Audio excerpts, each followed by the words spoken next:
Welcome to Pro News Weekly. Let's dive into the latest updates on the financial markets. The dollar is lagging behind U.S. stocks, gold has recovered and is heading upward, and Bitcoin is doubting its strength. A series of disappointing data has become a challenging barrier for the U.S. dollar. According to ISM, business activity in the services sector dropped below the critical 50 mark for the fourth time in the past 60 months. Private sector employment growth, reported by ADP, was the worst in 2 years. The U.S. economy is feeling the negative impact of tariffs and continues to cool down. The OECD has lowered its forecast for U.S. GDP in 2025 by 0.6 percentage points to 1.6% due to White House policy uncertainty, retaliation from other countries, and immigration restrictions. The higher the recession risks, the greater the likelihood of a federal funds rate cut. The futures market has raised the probability of monetary easing by the Fed in July to 30%, and in September to 77%. This is putting pressure on the U.S. dollar. At the same time, the fall in the USD index is being driven by the sharpest drop in Treasury yields since mid-April. The S&P 500 has shown several consecutive days of growth, even amid weak U.S. macroeconomic data. Investors continue to believe that the worst is behind us and that trade uncertainty is tolerable. Barclays has raised its forecast for the broad stock index by the end of the year from 5,900 to 6,050. The S&P 500 is within reach of its record high from February. Global stock markets have already rewritten historic highs. European stock indices are attracting increased investor attention due to monetary and fiscal stimulus. Bank of America recommends looking at emerging market securities. The decline in the USD index is providing them with strong support. But risks remain. The White House has sent letters to countries warning of the imminent end of the 90-day grace period. Donald Trump's patience is wearing thin. Following the increase in tariffs on steel and aluminum from 25% to 50%, further blows to international trade may follow, especially since tensions have risen between the US and China, who have accused each other of failing to meet their obligations.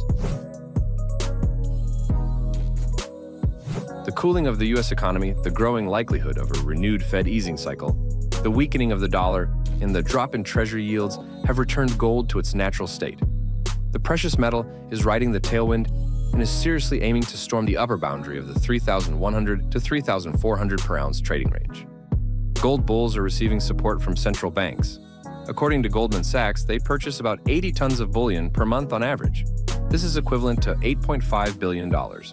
Gold reserves have reached their highest levels since the 1970s. The insatiable appetite of regulators leads Goldman Sachs to forecast a rise to $3,700 per ounce by the end of 2025. The trade war is not yet over. The escalation of conflicts between the U.S. and China and the EU will increase demand for safe haven assets. Donald Trump called Xi Jinping a tough person who is very difficult to negotiate with. Talks of a recession in the U.S. economy have not subsided. Data on business activity and private sector employment confirmed the cooling. As a result, the chances of a near-term federal funds rate cut have increased. As Treasury yields have fallen, gold, which reacts sensitively to such movements, has risen.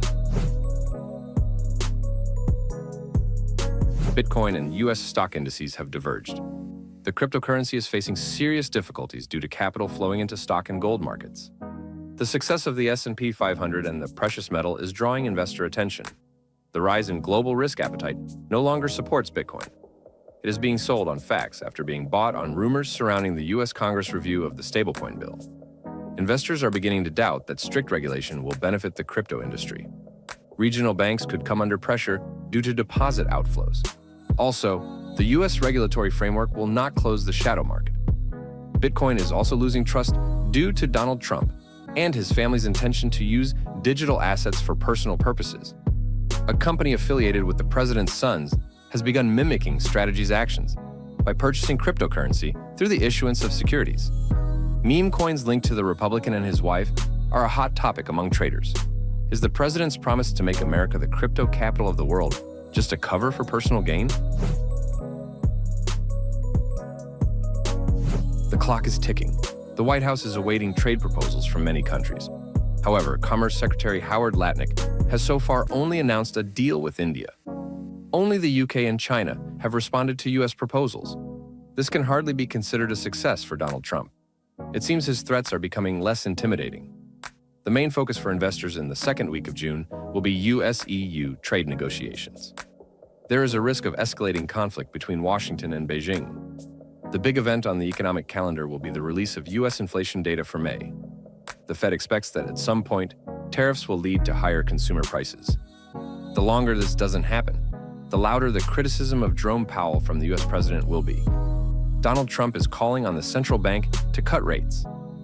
So far, there has been no response. Investor belief that the worst of the trade wars is behind us could lead to sharp fluctuations in stock indices, Treasury yields, and the dollar following the CPI release. It will also be interesting to observe the resilience of the Chinese economy to tariffs. China's foreign trade statistics will primarily affect the yuan proxy currencies, the Australian and New Zealand dollars. However, the greenback won't be left untouched either. Stay tuned to Pro News Weekly for updates on the global markets. Like, share, and subscribe.